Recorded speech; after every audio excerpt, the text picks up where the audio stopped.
I was thinking about how to introduce our guest speaker tonight. You all read about him. I was thinking about me and my family when we raised 3 kids. I remember those days. My kids are grown up. I have 5 grandkids. Whenever they went out and they came late, which is very normal for teenagers, I got worried about them. And my wife was saying, just don't worry. They have fun. If they don't have fun, they call you. There's nothing to be worried about. And I was asking her why it should be like that. And she said, because we provide a very safe environment for them. They rely on us. I was thinking about that picture and putting it in a bigger scale. I was thinking about how police department and sheriff department provide to our community and to us. It makes us safe, going to work, going back home, drive everywhere, ask our family to join together, go to the parties, and create this kind of meetings. And the reason is we have in back of our mind, because we are safe, we are in a safe environment. And thanks to all of the men and women in uniform, that they create such an environment for us. One of the reasons when you are asking the people from Iran why they are coming here, they said there's no security over there. They think that we are having here, and sometimes we don't feel it because we always have it. And the reason that maybe we go to them when we have problem, because we rely on them, we rely on their support, and we rely on their good work. Our guest speaker tonight is a great friend, great asset to our community, that his duty and his job for years and years and years provide service and protection to all of us. I really appreciate his attendance here, and would you please give him a round of applause and ask him to join us for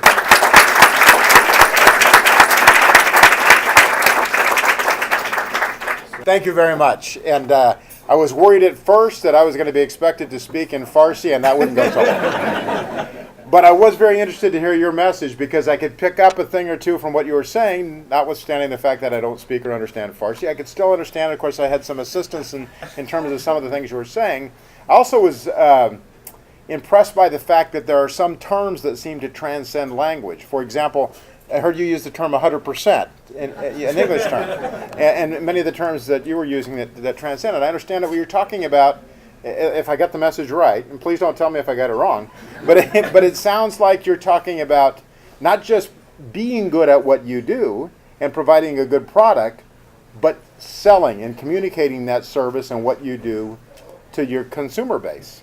And that's frankly what all of us, I think, have to do. And there's a big element of understanding and communication that I think really truly puts all of us in a position where we have a much better chance of working together for a collaborative, effective, successful outcome.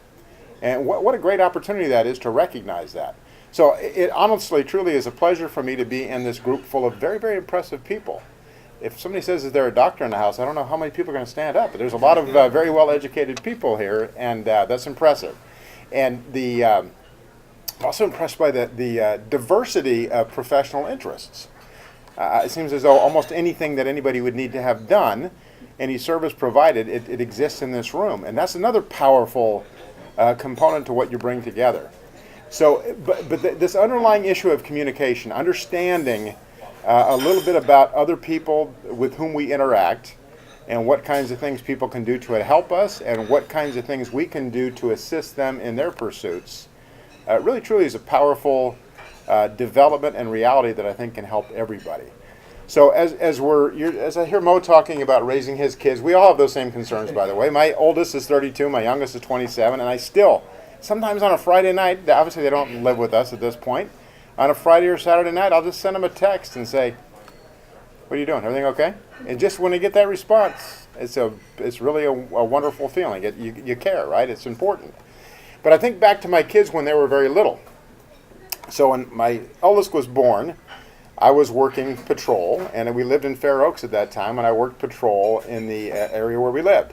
So I would stop by the house for meal breaks and to check in on the family, and I'd have a partner with me, and The different people I worked with, they'd want to go pick up the little baby and play with him and give him toys, and so my kids had a bias when they got older regarding law enforcement, but it wasn't the typical bias. Most of us, myself included, I see a black and white behind me, I check and make sure everything's okay. I want to make sure I'm complying with the speed limit, my seatbelt's on, but my kids, when they were little, because that was their first experience with law enforcement, they love them. They think they're all friends. They're going to do magic tricks and give them gifts and put little junior deputy sheriff badges on them, and so that was their bias.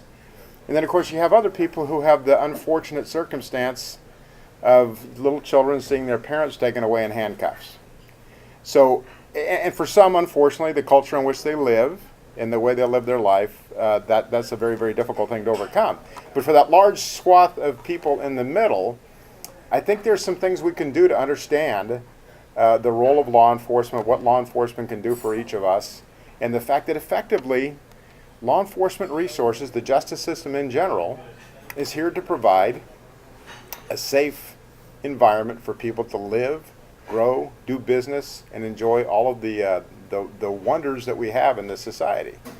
And so as you interact very likely with people, with many more immigrants than I do, some of the things to think about. You understand and you know how our laws and justice system work in this country, but the people with whom you have contact may be experiencing that for the first time and maybe not fully understand. So a couple of things to take away from it. The laws in this country are somewhat unique from other parts of the world. For one thing, we have the Constitution that really defines us. And you think about it, we have volumes and volumes and volumes of statutory law. You have the California Penal Code that's a list of 30,000 statutes that says effectively these are things you're not allowed to do. You're not allowed to steal. You're not allowed to possess stolen property or sell it. You're not allowed to beat people up. You're not allowed to abuse your spouse or domestic partner. In fact, there's an enhanced penalty for that, which is something that's oftentimes very foreign to people who don't come from this culture. You got the vehicle code that tells us what we're not allowed to do behind the wheel of a car. You've got the Welfare and Institutions Code that's got very, very strict limitations on what we can lawfully do. You got the Health and Safety Code that regulates drugs, drug possession, drug use, sales of drugs. But the Constitution stands alone insofar as it actually empowers the individual and limits the government. Think about it. Just simply by being on U.S. soil, regardless of your immigration status, you enjoy a significant number of the benefits enshrined in the Constitution, the Bill of Rights. You have a right to due process of law. You have a right against self-incrimination. You have a right to not be subjected to cruel and unusual punishment. So these are powerful things for people to understand. And in terms of interaction with law enforcement and understanding that the perception, law enforcement officers in the state of California, certainly in the United States, have enormous power, enormous authority. But that authority is balanced against statutory law and constitutional law. So while a peace officer can actually deprive somebody of their freedom and liberty based upon their observations and their ability to articulate those observations in a court of law in the context of due process, those marks have to be met. So it's not just a random level of authority that somebody can impose on somebody else. There's due process of law, there's jurisprudence, and there are fairness requirements within the law that requires that people be treated properly and in compliance with the U.S. Constitution. That's a powerful thing. But we think a little bit about one of the things, again, that I have seen over the course of my time in law enforcement, which has been a while, by the way. I've been retired from law enforcement for 8 years and moved on to other things. But I worked homicide investigations for a long time. I worked as a crime scene investigator, did forensic work, which I've thoroughly enjoyed. It's an incredibly rewarding field and area of expertise. Very, very rewarding because you're dealing with the ultimate crime, and you're dealing with the ability to collect and kind of recreate different elements of a crime that takes place, put the pieces together and solve a mystery and bring justice where it otherwise wouldn't be.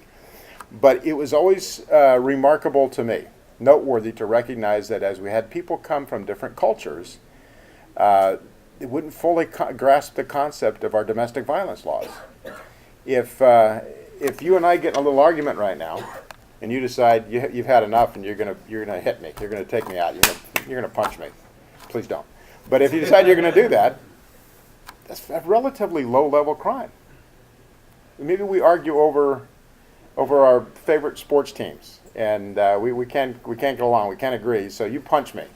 Well, you shouldn't do that. I appreciate the fact that you're not going to, I hope. But if you do, it's a misdemeanor. But if you have two people that are in a dating relationship, certainly if they live together, but even in a dating romantic relationship, that all changes. That becomes domestic violence, and that's a felony. It goes from a misdemeanor, even without significant injuries. It goes to a felony. And in our case right now, if he stands up and decides he's had enough, can't tolerate me anymore because I am very annoying, and he beats me up, because it's a misdemeanor, I would actually have to make the arrest. That doesn't mean I have to put handcuffs on him and take him to jail. The police can do that, but I have to say I want him arrested, and I will testify and I'll follow up. I have to make what's known as an arrest by private person. Law enforcement cannot make an arrest for a misdemeanor not committed in their presence. If they witness, it's a different story. When you talk about domestic violence, because it's a felony, that goes away. So the victim of a domestic violence incident can change their mind, say, no, I don't want anybody arrested for it. I don't want anybody prosecuted. Well, the state can take that matter up under Section I'm forgetting my number. Section 213.5 of the Penal Code actually says that's domestic violence, and therefore the state can prosecute regardless of the will or the desire of the victim. Now, it makes it difficult to make a prosecutable case without the victim's cooperation. But if you have evidence that's collected at the time, if you have evidence of physical injury, if you have statement of the victim at the time of the crime took place, 273.5, by the way, is the proper section, then all of that can be used even if the victim changes their mind and doesn't want prosecution to occur. So that's a very specific nuance initially to the state of California. Now it's pretty much a mirror image across all 50 states. So those are things that are different. But understand that in the law enforcement community, there is a desire to see businesses thrive. And so the not unlike your point in terms of understanding the collective needs and getting the message out, I encourage people to establish relationships with law enforcement.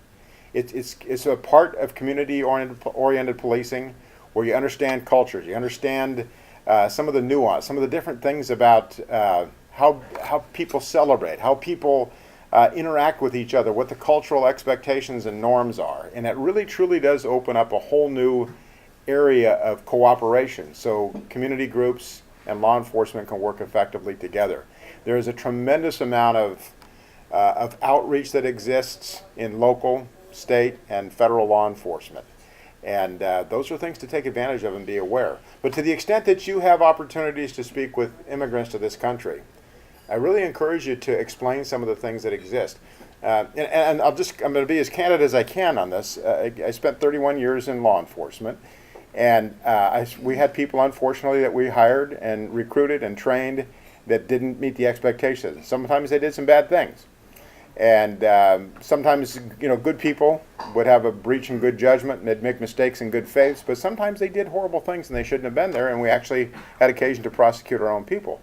But one of the things I never saw, and I won't say it doesn't exist, but I never saw this in California law enforcement, and I actually worked up and down the state quite a lot, especially in homicide investigations. I never saw bribes, payola, anybody. In fact, I think especially in California, that is something that would not be well received at all.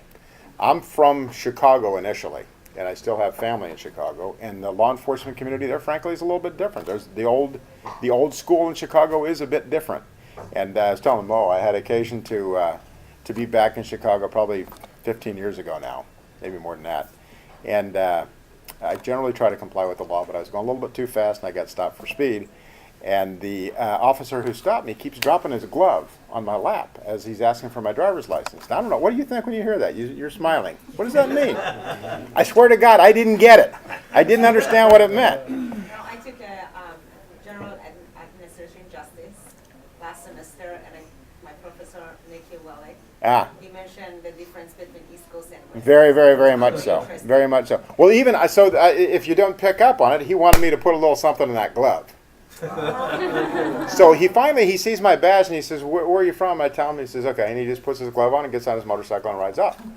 Well, I tell my relatives in Chicago who are not in law enforcement, I tell them about it. And again, I still don't get it. And they say, come on, get with the real world. You're in Chicago. Again, that there may be people like that in this state. I'm not saying that they don't exist, but I just never saw it. And I thought to myself, if some poor person from Chicago comes here and gets stopped and tries to lay a $20 bill on an officer, it's not going to go well. It is, because they'll take personal offense to that. And again, they're not perfect. I don't mean to try to argue that they are. They're human beings. They can get emotional. They can get angry. They can act too abruptly and chew people out, and sometimes even use force that shouldn't be used. I have to be honest. That happens. But some of those same people, if you tried to pay them to get out of a traffic ticket, it would not be well received at all. So I mean, that's a kind of a nuance specific to that part of the country. You picked up on it very quickly. Honestly, I just, for me, and then my relatives, of course, they started calling me Opie, like the kid on the Andy Griffith Show. Come on, Opie, get with the program. So there are local and regional norms certainly that exist.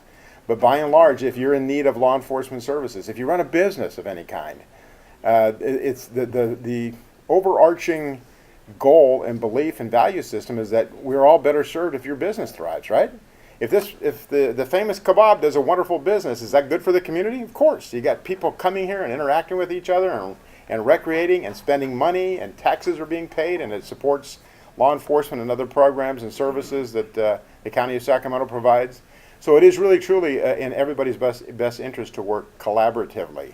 And I think whether you're in agricultural, raising almonds and pistachios, or if you're in the banking business and medicine, engineering, whatever it is that you do, we all are somewhat dependent upon others to hit the mark and succeed. And I think we all thrive and do much better. Now, if everybody is scared to death to come out into this area at night, would that have an adverse impact on the business? Of course. So you want to have that feeling of comfort and safety, and an overall feeling of being free to pursue all of the great opportunities we have here. So again, just kind of recap. Think about occasionally as you interact with people that are coming here, new immigrants to the country. Think about the things that you've learned over time, what you know, and how you understand the nuance to U.S. law and California law in particular. Some of the things that transcend culture and are actually statutory law. And think about the power of the Constitution. That beautiful document actually gives you specific rights and limits, curtails the power, the authority of the government, which is really powerful. And that the government in that context is not limited to the federal government, but any government, state, local, regional, special districts. Every government entity is bound by that Constitution. There's only one thing the Constitution prohibits on the part of an individual, and that's treason, which obviously is not going to apply to anybody in this room. But otherwise, it's all about empowering the individual and limiting the scope and the authority and power of government. So, with that, any questions I could ask or answer, rather? Yes, ma'am. I'm amazed. I keep hearing about these vehicles that are driven by robots. Yeah. And I'm wondering, the robots are pieces of machinery, and things could go wrong with them. So, are you guys going to allow that, and how will the police deal with that? Well, remember that the police don't make the determination as to whether or not it will be allowed. Ultimately, that's a function of the legislature to say what's lawful. I think and we have a handful of engineers in here who could probably speak to the wisdom associated with that much better than I could. But my sense is we've all flown a lot of commercial airlines, right? Yeah. When they push back from the gate and taxi out, the crew doesn't do much in that airplane. It's all automatic. And I mean, it takes it right down to where the point of landing, and it's pretty fail-safe. If you look at aviation accidents, what's the underlying cause? Human error, pilot error. So I think ultimately, my sense, and there's some very, very smart people in here, engineers, and that get this concept. I'm not one of them. I got to break out the owner's manual to operate that light switch, so I'm not in that club. But I have to believe that ultimately that technology will get pretty close to perfected. But that's going on now. You have Google and other companies that are actually working on that and the driverless systems, and that will be a huge change for law enforcement because You think about the California Highway Patrol. Their primary mission is vehicle code enforcement, traffic law enforcement. That's what they do. They do some other things as well, but that's their primary scope and mission. So think about the highway patrol officer of 2050. To the engineers in the room, my sense is that where you're now training people to drive in high-speed conditions and to chase people down and to use physical methods of arrest to take people into custody, they're going to be training people to use a joystick and a computer to monitor and see what's going on at different locations where things go bad. So I think it is going to be a major, major change. But the automated car will not be subject to, unless the programmer has a chance to override things, I suppose, but it won't be subject to falling asleep or driving under the influence or using bad judgment because they're in a hurry. So I think ultimately, I think that evolution will take place. I understand, but what if somebody hits a vehicle that's driven by a robot and a police comes? So how would you communicate with this robot? I mean, would you take it? Well, it wouldn't be. You wouldn't have a criminal act because there's no human being. It would what would come into play then. And honestly, when it comes to traffic collisions now, it's overwhelmingly civil. In fact, in many jurisdictions, police response to a traffic collision that doesn't involve a real serious injury or fatality or DUI or hit and run, there won't be a police response at all. So it's the parties exchange information, the insurance companies work it out. I can see that happening in much greater numbers with autonomous cars, but I do think, I think that the trend's going that way. One thing I would like to mention, we talked about briefly some of the changes in California laws, if I could just squeeze this in before I forget.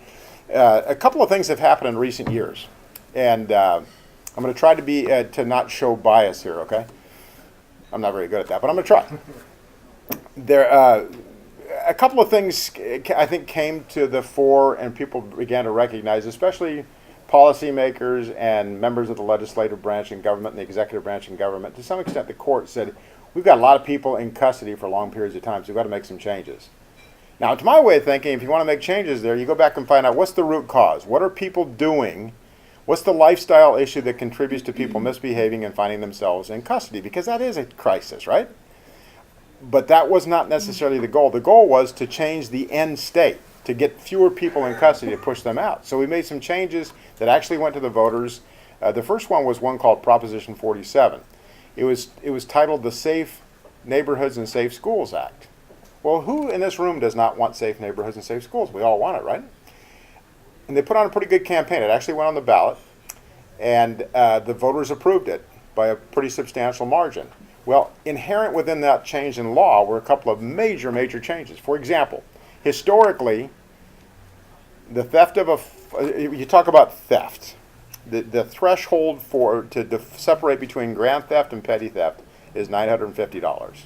So I'm going to guess that this item here is probably worth a lot less than $950. I steal this, which I probably won't do. It's a misdemeanor, no big deal. If I steal something at $951, it's a felony. Now, realistically, $951 probably not going to get you a prison term, but as it goes up from there, of course, the consequences get greater, and you're creating a bigger adverse impact on the victim, so the penalty should be greater. The theft of a firearm, as far back as I can remember, and I'm pretty old, I'm a geezer, was a felony to steal a gun, regardless of the value. So if you have a $50 gun, a piece of junk gun that's capable of discharging a bullet and being a deadly weapon, the theft of that would be a felony, regardless of the value, and people actually did get prison time for that. Why do you suppose that is? What do you suppose was the legislative intent behind that? Life, right? There's a foreseeability that that gun that's stolen will likely be used in a manner that will harm people thereafter. That's part, I think that's the primary part of it. But there's another part too. We talked about the Constitution. The Second Amendment to the Constitution says that we have a right to keep and bear arms for self-protection. So if I steal your gun, not only am I likely to go out and commit a violent crime with that gun, and data would support that, but I'm also depriving you of a fundamental constitutional right. So Proposition 47 changed that. Said the theft of a firearm is no different than the theft of anything else. Well, the overwhelming majority of handguns are valued at less than $950. So the public didn't fully understand that, didn't fully appreciate what they voted for, I don't believe. So it downgraded the consequences for stealing of the vast majority of firearms from a felony to a misdemeanor, which is ironic because that seems to be kind of contrary to the rest of the philosophy in terms of trying to keep people safe and free from firearm injuries. There's also drug violations. Possession of methamphetamine for personal use went from a felony to a misdemeanor. What's personal use? I don't know. It wasn't identified. There's no quantity threshold to change it. So all of a sudden you had people being pushed out of the institutions very, very quickly, very, very aggressively being released from prison with no real plan, no program to get them back on track. I like the idea of some rehabilitation and some opportunities to get redirected and on a better path, but that wasn't happening. Then after that proposition, there's a whole lot of other laws that were changed by that. It really, truly changed. It made it much more difficult to keep people who had a propensity for dangerous criminal activity in custody. It was very difficult, and that hasn't changed. Then along comes Proposition 57, which effectively called for early release of people who were in custody for nonviolent crimes. Okay, that doesn't even sound so bad, right? If they're not violent crimes, why are we keeping them locked up? What's a violent crime? Is domestic violence a violent crime? I think so. Elder abuse a violent crime? I think so. Assault on a peace officer with a deadly weapon, is that a violent crime? I think so. Well, it's not. Because to be a violent crime in California, it has to be specifically enumerated in Section 667B of the California Penal Code. None of those crimes are on that list. So we started pushing people out. Everybody in this room would likely agree that the underlying crimes for which people are in custody were violent crimes, but they don't meet the threshold identifier as based on the Penal Code statute. So we really changed the dynamic there, and what do you suppose has happened since that time? For the first time in decades, the crime numbers are climbing again, after years and years and years of going down. So we have some challenges ahead, and a lot of people were released from the institutions, and honestly, I think it plays a part in the homelessness problem that we see everywhere. Whose life is not affected by the profound increase in homelessness? You see it everywhere, right? And what does that do to businesses? What does that do to what about the health issue? We've got a physician in the room. What are the consequences of human waste on the streets? In San Francisco, you've got they actually budget $1 million a year to go out and clean up human waste off the streets, and that's in addition to the group that goes out and collects discarded hypodermic needles. So I mean that's got to be a public health issue. I've got to believe. So we've got challenges on the horizon, and so I think by people, the best way, I think the most hopeful way to reach a good place in terms of public policy is with more dialogue, more conversation. There are things about the efforts to reduce incarceration that I absolutely support. I want to see that happen. But you don't do it by opening the prison doors and letting them out without a plan. And again, I like to go back to the root cause and see what it is. Because we know statistical data tells us that people who get a high school education, just a high school education, are much more likely to have a successful, productive life. When you get a bachelor's degree, that goes up exponentially. People who are married or in a stable relationship before they have children, the offspring are much more likely to have a good, productive life. So if you look back and see basic fundamental human behavior early in life that can influence a person's ability to read and write and understand basic fundamental math, those are skill sets that can serve people's purposes very, very well. When that's lost out, you increase the likelihood of people being incarcerated. And that's a sad commentary that none of us should want to see happen. But I think you fix it by changing the behavior rather than diminishing the consequences or the punishment for that. Yes? Can you share a little bit about the communication channels or programming the community and the police department? I know that there are like neighborhood watches. There are a couple. There's a ride along. Yes, ride-alongs are a very interesting experience. It's a big eye opener. When I was in the department and we had people that would be big critics of us, I'd say, "Why don't you go on a ride-along?" And then sometimes I put them in a helicopter, and if they wanted to do that, and you got to get a good lick of what's going on, and it really changed their perspective. There is neighborhood watch. There's also business watch in this county. That's a very good program that the sheriff has set up to interact with business people and identify solutions to problems. going back to this Proposition 47 thing I mentioned before, it feeds into this rather well. Another thing that had been a felony was petty theft with a prior. Now, petty theft with a prior meant you actually had to spend time in custody. So you had your crime had to be so significant that you did a little bit of time, even a short period of time, even a weekend in jail for stealing from the local retail store. If you do that again, it became a felony. If you walk into a business with the intention of committing a theft, that makes it a burglary instead of just a basic theft. That's all gone now. So who do you think's feeling the effects of that? The retail business is killing them. So again, the retail people have come together now, and they're actually working with some folks that are putting something on the ballot for 2020 that's going to bring back some of the teeth of the law before Proposition 47. So there's a number of programs. There are cultural community outreach. I think I heard a number of 42 different nations that the Sacramento Sheriff's Department represents in terms of the staff of the department. They come from 42 different nations. That's pretty powerful. Very, very diverse department. A lot of different languages spoken.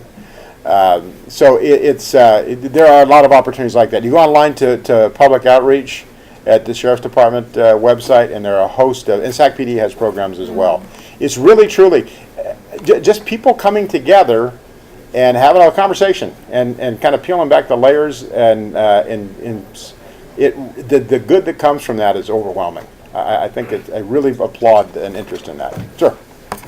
Some information about what is the responsibility of individuals if you observe a crime. Well, the obligation to report criminal conduct is there's not much of an obligation unless you're a mandatory reporter, like a physician or a teacher, a coach, or something of that nature. And the legal requirement to report a crime really doesn't exist. However, if a person was to go so far as to protect somebody who has committed a crime, to harbor a fugitive, for example, to aid and abet afterwards, and obviously that's a crime. But there is no per se requirement. If you see a crime take place and you don't report, you've not violated any law. You're not being a good member of the community, obviously. And people are reluctant. Why are people afraid to report crimes? They don't. Yeah, and they don't want to be the next victim, right? So if you see somebody engaged in a violent assault, for example, and you report that, and this is kind of a common scenario. They'll report it, and then the officer will say, okay, I need to get all your information, your name and address and date of birth and all that, because you're going to need to testify against this person. Yeah, you know what? I just remembered I didn't see that after all. And I understand. That's basic human protective instincts, right? But without people working and cooperating in the system, due process can't take place, and people who prey on victims go unchecked. Yes, ma'am. Do you have time for a question? I do. Okay. I'm a mandated reporter, and I have had incidents that I had to make the call. Like incidents such as somebody being in my office and being in active phase of schizophrenia, or somebody that under heavy drug and acting really violent. But then that is considered 5150. Right. But when I make a call, and it has happened many times, I almost have given up calling. Because when they come, they ask the person, because it's over 18, and they ask how they feel and if they want to get some help. And then the person says no, and they say, our hands are tied, we cannot do anything. And I'm left with this person. Yeah, I don't know if everybody heard that question, but she's a mandatory reporter because of the nature of her work. So if she observes somebody who's an active schizophrenic, to the extent that they're a danger to themselves, then 5150, the Welfare and Institution Codes comes into play, and they have to be, that's the authority to actually take them on a compulsory basis for up to 72 hours to have them psychologically evaluated. The problem is she sees it. She's a trained expert. She has that unique perspective. She knows what she sees. But what's the law enforcement officer's response to that? What's the expectation? They talk to the patient, and they say, "How you feeling today?" "Oh, I'm fine. I'm completely fine." "Okay, hey, thanks. We know you had to do what you had to do, but if do you feel like you want to harm yourself?" No. You hearing any voices?" "No, just yours." And then they walk away, and you can tell that. So it's one of the mental health is such an enormous challenge for public safety. And if you look at this homelessness problem, you're probably in a position to gauge this much better than I am. but I see mental health and substance abuse. And I'm not sure, it's the chicken and the egg, which comes first. A lot of them have these horrible schizophrenic experiences. So they're hearing voices that aren't there, and they so profoundly believe that they're hearing them. There's not a doubt in their mind, and they can't get away from it. They can't escape it. So what do? They self-medicate. And then others, of course, have chosen to abuse drugs for recreational purposes, and that has the same or similar effect. So I think those two factors, mental health and substance abuse, again, because they play off one another, are very difficult. And what I've noticed, and I'm sure you see this, they don't want to take their medication. They want to quit taking it as soon as they can. And I had people, I'm talking 30 years ago, 35 years ago when I was in patrol, people you get to know on a regular basis, and they get all cleaned up and get on their meds, and they're not a problem anymore. And then you see them again, and why are you not taking your medication? I don't know. I guess there's some side effects they don't like, plus that they kind of tend to believe that if they're not taking medication, they're okay. They beat it. But it's a real challenge, and that it's really frustrating for Yeah. people not knowing when they leave what I'm supposed to do with this person. Yeah. I'm stuck.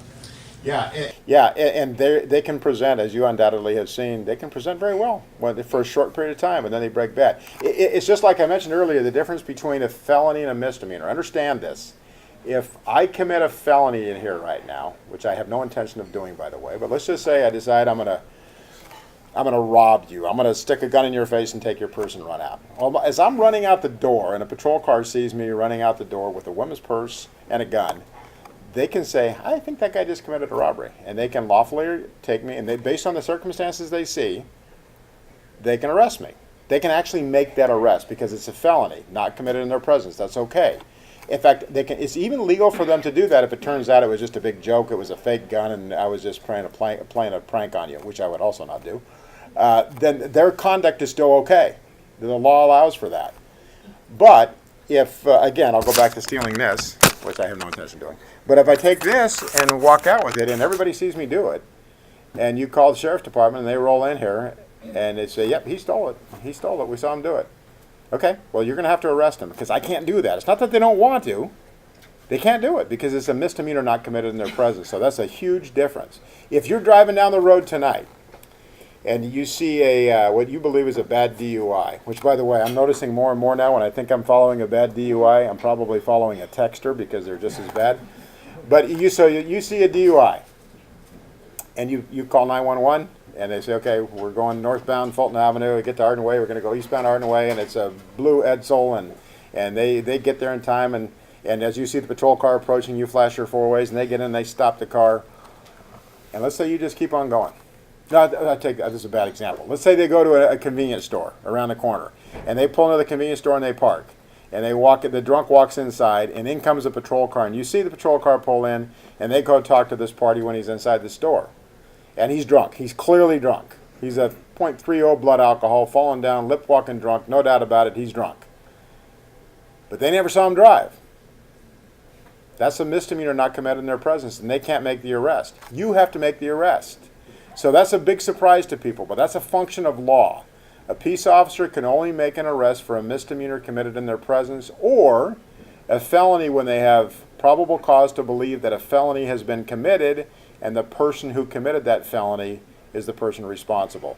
So again, going back to this change in the retail crimes, if I'm a career, habitual, chronic, professional thief, and I go into Arden Fair Mall store, any one of them, doesn't make any difference. I go to Macy's, and I commit another crime, and they detain me, and they call the police show up and they run my criminal history, and I've been in jail for theft before. That's a felony that the police can make the arrest on, even if the DA winds up ultimately reducing it to another petty theft. But if that's not, under the new law now, that doesn't exist anymore. So the police cannot make that arrest. It's got to be the person who sees the crime committed. And with increasing frequency, retailers and grocery store operators don't want their people making those arrests because they're concerned about liability and physical harm to their employees. Yes, sir.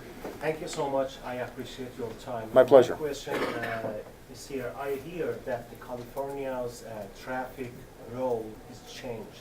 Is it true, or Traffic rule, traffic fine?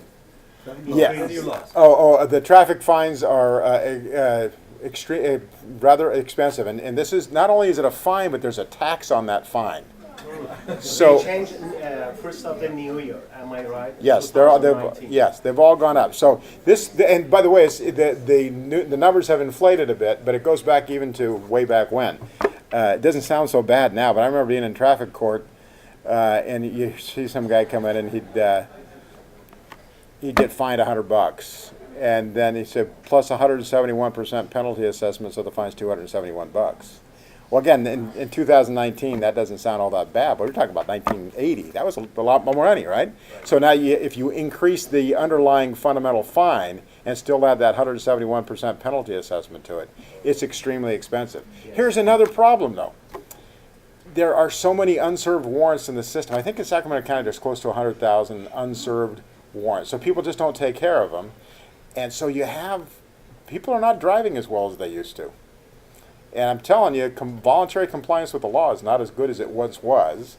And law enforcement officers, maybe you have people in here who have had tickets and you don't see it that way, but they're not writing anywhere near as many tickets as they once did. Not even close. And so I see that as an area of concern in terms of safety on the highway. And honestly, these things, think about what they do. You're going 60 miles an hour, which, by the way, nobody does unless they're in a residential area. So more likely 80 miles an hour, and you do this. How many feet have you traveled in the time to go, okay, I'll be there in a minute? And there's been some very effective television ad campaigns to show people the dangers of that. But just think about the idea of being in a car with a person who's not looking at the road. It's terrible. So I don't like the high fines. In fact, what I kind of like is holding penalties in abeyance, meaning that this worked for me. So I was a perfect child, absolutely perfect, except on occasion. So many occasions. So when I was 16 years old, I got a speeding ticket, and the very next day, I got stopped by the same officer for speeding. So he gave me, and he was a nice guy. In fact, he stopped me, he calls me by my name because he remembered me from the day before. John, what are we going to do with you, man? You got to slow down. Nice guy. I liked him. I said, I want to be a law enforcement officer. Do you? Probably not going to happen because you drive too fast. So, again, I'm a juvenile, so my mother has to go to traffic court with me. She was so proud. And so I'm sitting in traffic court, and even then I'm a sarcastic punk. The commissioner, who I thought was a judge, but he's a commissioner, he's still entitled to the respect. And for whatever reason, I think this was extremely effective. And I'm bearing my soul here and telling you what I think was really good for me, and I think it works for others as well. So he looks at this and he's realized, is this a duplicate? The same street, what's a day apart? So he says, you know what? You're a problem. And I don't know why I'm doing this, but I'm going to give you a break. So right now you've got 2 speeding convictions. And by the way, he says, do you have anything to say in defense? I said, no, not at all. And the officer was there, and I said, no, he's not going to lie. He's telling the truth. Yep.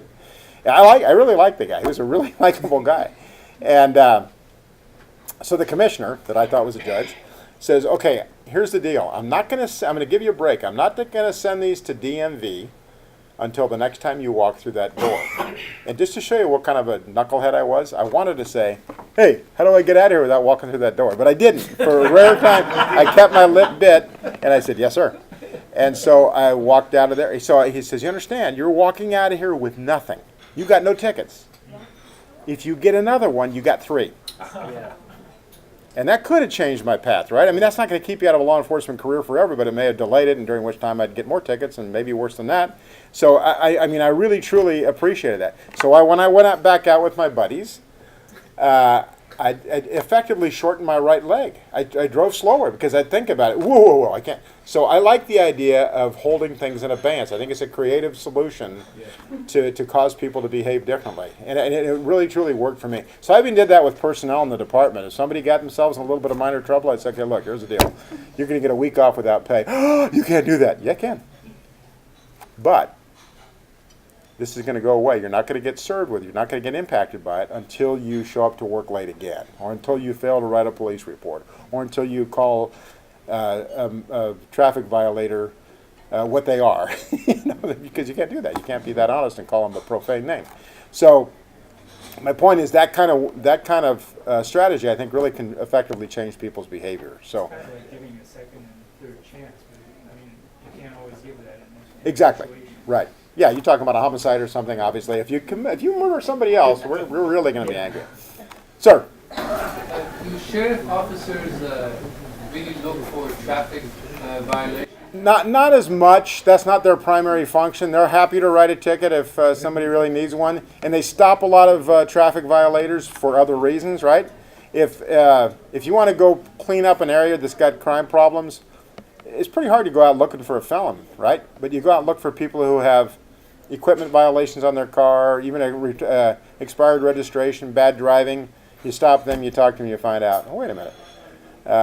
Why does your trunk smell like decaying flesh? And you realize they got a homicide victim in their trunk. So they're happy to write citations on occasion, and it depends on where they work. If they're in a contract city like Rancho Cordova, then they do have traffic enforcement responsibility. But generally speaking, it's the municipal police departments and the highway patrol that's their first function. And so, sometimes people are a little surprised when they get stopped and get a ticket from the sheriff's department, but they'll do it, especially for a flagrant violation. And it's also a good way to interact with the community. I'm sorry, for what violation you said? A serious flagrant violation, serious. yeah. I have a question about the new California ID cards. Yeah. Those are supposed to become mandatory in 2020, right? 2020 to be used for travel purposes. Okay. Yeah. But apparently in 2019, any new IDs that are from now on coming in, they're going to be.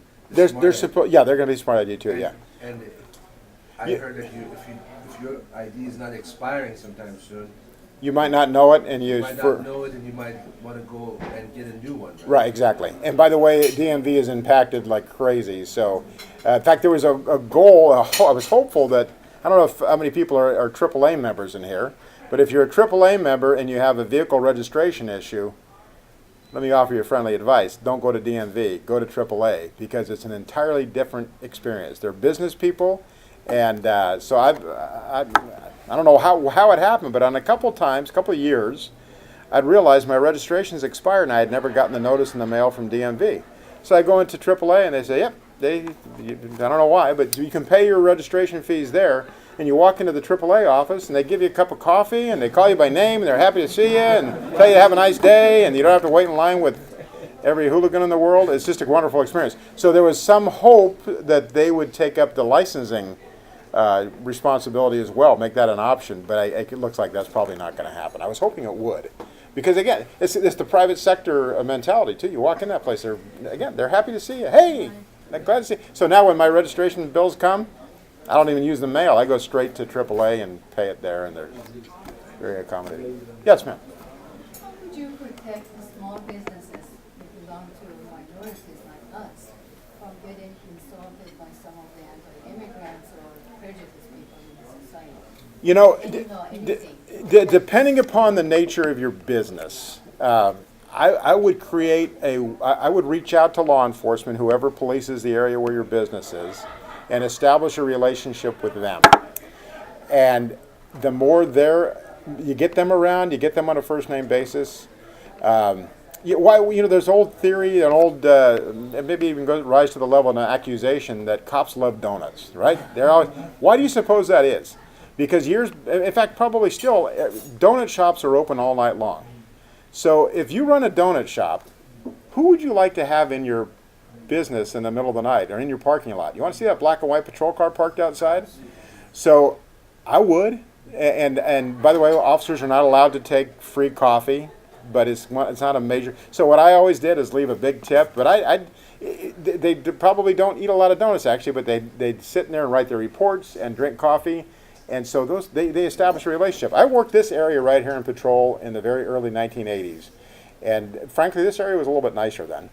But I would go and drop in and introduce myself when a new business opened and establish. We didn't have cell phones back then, but I'd give them my card and say, hey, you can get a message to me at the office. It'll take a day or two. If you have an emergency, obviously call 911. But if there's problems developing, and I used to say, I'm going to fly the colors. I wanted to have the patrol car and the uniform around the place.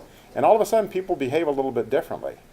I find myself, I had to go to the bank, this was just last Friday. I had to actually go into the bank because I had a check that had a little defect in it. I want to actually talk to the teller. So I kept thinking, I got to get to the bank today. I'm a Chase Bank customer. So I'm driving by the Chase branch. I wasn't thinking about it at the time. I wasn't going to do it then. I'm on my way to the radio station, and I see a patrol car parked in the parking lot of the Chase Bank. And I think that's a good time to go to the bank, right? Because there's not going to be a robbery and a hostage taking when there's a patrol car there. So if you kind of extend that, establish a relationship and work with, I think that just is a very, very, and I'm not saying give free stuff, but just get to know the people that are involved in policing your community. It's a really good relationship to have. Okay? Yes, sir. Sure. In the last few years, I understand the peace officers have been under extra scrutiny, and they have been watched closely due to whatever incidents that have been happening. What do you see the trend in joining the law enforcement and these peace officers? Well, do you see youngsters, I'll tell you what. showing interest in joining the force? I'm surprised. I'm surprised myself with my answer to this question. I teach criminal justice classes still, and I would have thought that the interest would go away completely. But the last several semesters, I've had some very, very talented, good young people, people with multilingual skills that are very interested in the business, and it is a tougher business, and a lot of the mentality, frankly, a lot of the persuasion of the political class has turned against law enforcement. There's kind of a presumption of guilt. So it's a difficult thing to overcome. And I remember telling my people, going back 15, 20 years ago, go out there and behave as though you're being recorded constantly. You're on camera all the time. Because, frankly, with increasing frequency, you are. But it's very difficult, the environment in which they work today, because if you take, let's say, everybody, I think reasonable people would understand and recognize the fact that there are times in which a law enforcement officer has to use force, right? If she beats me up right now, you're not going to, are you? But she starts smacking this old geezer around, and an officer comes in and says, hey, we're going to take you to jail, you're under arrest. And she says, I don't think so. And she goes physical with them. Even a petite lady, they've got to use force against her, right? They've got to. So, but if you take that incident out of context and all you see is somebody taking her down hard, that looks terrible. And if the media sees that as an opportunity to get more eyeballs on their television programs and in the papers, they seize it, they play it again and again and again. And it is a problem. So I think it's incumbent upon law enforcement leadership to communicate more, not less, and to include more of that training in the academy. And they're doing a good job of it. But I'm very heartened to see, to my surprise, frankly, that my last, my fall semester that just finished, I had some of the most talented people that I've seen ever. I've also noticed that back when, I'd get about 50% of the people in a criminal justice class that were interested in a criminal justice. Now that's up into the low 90th percentile. So I don't know if they're fully aware of what they're getting themselves into, but they embrace technology better. They get it. They know how to use technology as a means by which to collect evidence and use it effectively. So it's a very impressive group of people that are getting into the business still. One of the challenges, I'll tell you what, I don't know how much time I have. Okay. Let me finish this up real quickly. And this would be 2008. We gave a test for the academy, and we had a total of 1,600 people pass the written examination, which sounds pretty good, right? Way down from what it had been previously, but 1,600 people pass, and we're going to start a class of 70 recruits.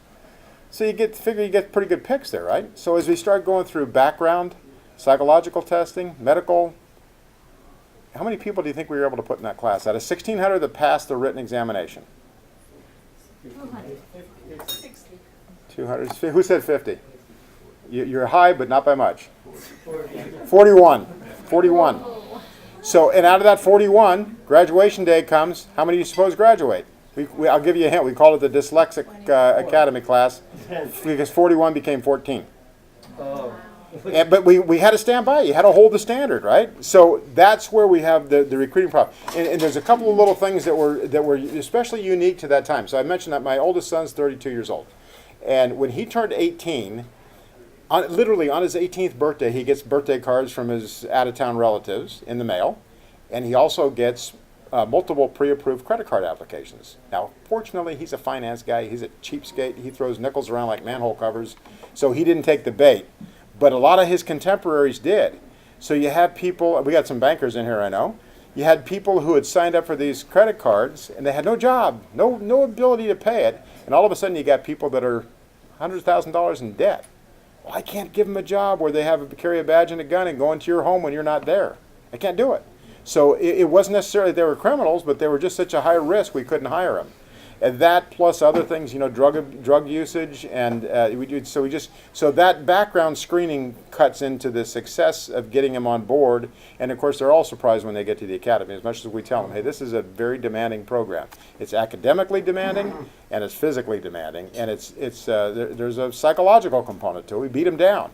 So that part's challenging, but in general, I'm very heartened to see the interest that still exists. It's a good life. It's a good career. And I found it to be very, very, very rewarding. Sir? So I'm creating inundation maps and emergency action plans for California dams. And I understand that these maps will be used by county sheriffs for evacuation purposes. My question is, how long does it take for you guys to get the evacuation process started? Or what tools do you use to inform people? Well, that's changed in recent years. The best frame of reference I have is Oroville, right? And Corey Honey is my friend. He's the sheriff of Butte County. He was prominently involved in that. Very interesting guy, very bright guy. He never earned an undergraduate degree, but he managed to get into a law school without a bachelor's degree, and got his Juris Doctorate and passed the bar without ever having. So you say, "Where'd you go to college?" "No, I didn't." "Where'd you go to law school?" "Well, I did, and I passed the bar." So, but he doesn't practice law. He's the sheriff, and so what they use there, a lot of social media. So they get the plan. They get the evacuation plan and they implement it. In that particular case, they pulled in a lot of resources from out of that area because the belief was it was going to go and it was going to go big. So I think there was 100, maybe as many as 200 Sacramento sheriff's people that went up there that first night. And of course you had allied agencies from all over the region that went. They could move pretty quickly. And in that particular case, it was overkill because obviously it didn't breach. It doesn't take that long to get the approval. Like it takes less than an hour to get the approval and go ahead and. Oh, it would be a little more than an hour, but they kind of builds up. It depends because I suppose if you had an earthquake, it might be a little bit different because that can be more spontaneous. Yeah. But with something like that, when there's knowledge of that is coming, and it's more of a matter of making the decision. Okay, it's time to implement the plan. And of course, these fires now. The rate at which these spread, I spent a significant amount of my career in special operations unit, so we went to all the out-of-town mutual aid stuff. And I remember wildland fires that they'd say, okay, it's coming up here now, and yeah, well, in the next few days we'll get that controlled. It moved very slowly, and they were able to contain it. Now, you get 10 football fields of geography just swallowed up in minutes. So there's different fire behavior, and that's probably a more challenging one in terms of acting with sufficient haste to get it done. But social media is a big part of it. Reverse 911, so they actually, with one activation, get every even cell phone and landline phone in the region will get a call saying evacuation orders are underway. Understand that evacuation orders, kind of a contradiction in terms because it's really evacuation advice. Because they'll go say, hey, you got to go, get out, but they're not going to spend any time with somebody who doesn't want to leave because they want to get to the next person and let them know. So, and there's always people who want to stay. And of course, then they create an emergency for people who have to go back and try to rescue them. But it can happen pretty quickly. They can amass the information and make that decision pretty quickly. Sir? Yeah, I have a question regarding situations where you feel subject to drug and profanity. And the question is, where do you draw the line between what we consider freedom of speech and what we may say intentional infliction of emotional injury, a cause for using 911, calling 911? Yeah. Honestly, intentional infliction of emotional injury you're not going to get to a criminal violation there. If it rises to the level of a terrorist threat or a criminal threat, it's articulated in Section 422 of the Penal Code. And even that, there's qualifiers. So if I say, you know, I'd like to cut your head off. I have no desire, by the way. I'd like to do that is not a threat. But if I say I'm going to do that, and by the way, what adds to that in terms of building evidence? When you get to the area of criminal threats or terrorist threats, if you have more specificity, I know where your kid goes to school, I know when you get home at night, and when you least expect it, I'm going to be there and I'm going to kill you. That's clearly a criminal threat. But I don't like you because of who you are, that's not a criminal threat. That's protected speech. And if you think about it, it's ignorant, it's rude, it's horrible, but the answer to that, frankly, is more speech to be able to counter that. If you think about the intention, the spirit of the First Amendment of the Constitution, you don't need to protect speech like, say, I hope you have a nice evening tonight. I hope tomorrow's a great day for you. I hope everything comes out well. You don't need to protect that, right? But the ability for me to tell you that I think you're wrong and I think your behavior is terrible or whatever the case may be. I mean, you can tell the President of the United States or anybody else that you despise them. And that's protected speech, protected expression. So in terms of a criminal consequence, it's not there. There's other than the criminal threats, there's also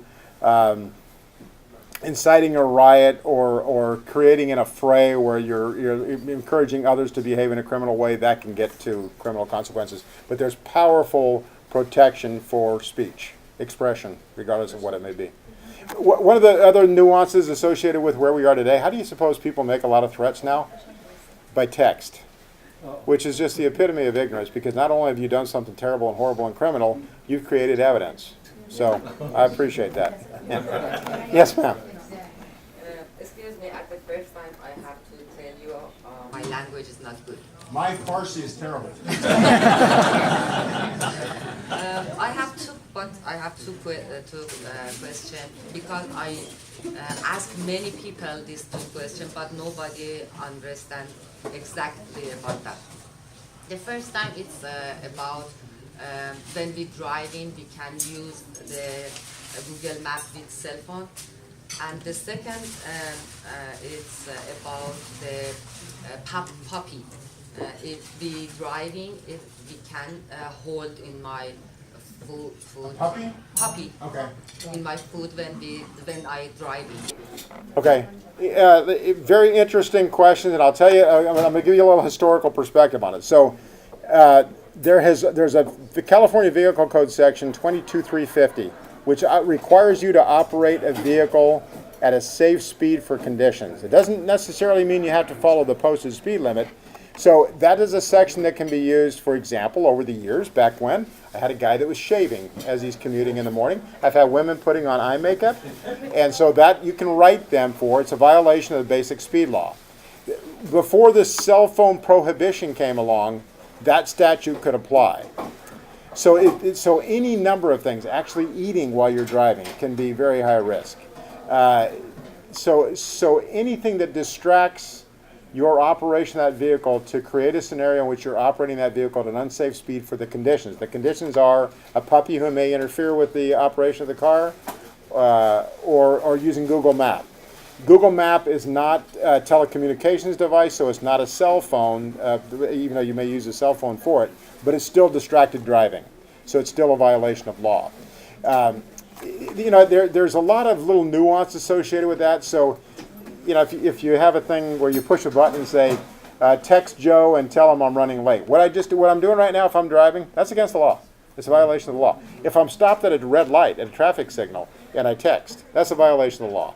Neither one of those are as dangerous as the ultimate, where you're driving around. Here's the other thing: people, they're trying to hide it, so they got it down here like this, so they're really distracted. And in fact, it was just this morning. I'm on Highway 50 going into federal court, and there's a Honda SUV, and it's in the number 2 lane, and this guy is going, whoa. I'm thinking, man, could he be that drunk this time of the day? And I'm looking, and I finally get up around him, and he's trying to hide it so that if he had it up on the steering wheel, it still wouldn't be good, but at least he might have a chance of his peripheral vision working. But I'm powerless to do anything to him other than honk and look at him like, really? And he's embarrassed, and he drops his phone, and he's mad at me. So I can't now. I would have at one time. So the fundamental question is, if it interferes with your ability to operate the car, then it's distracted driving and ought not be done. Okay? Probably not the answer you wanted. Yeah. Another driver just I will report it, and there is no law officer seeing that incident. Is it?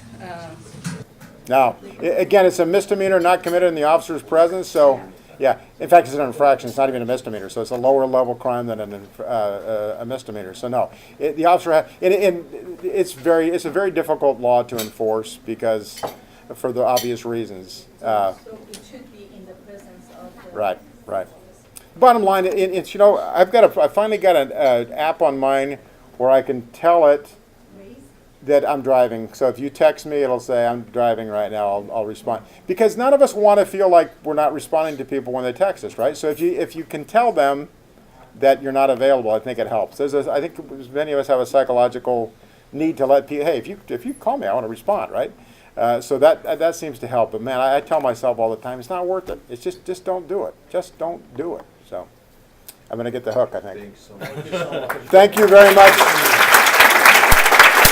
My pleasure. Thank you.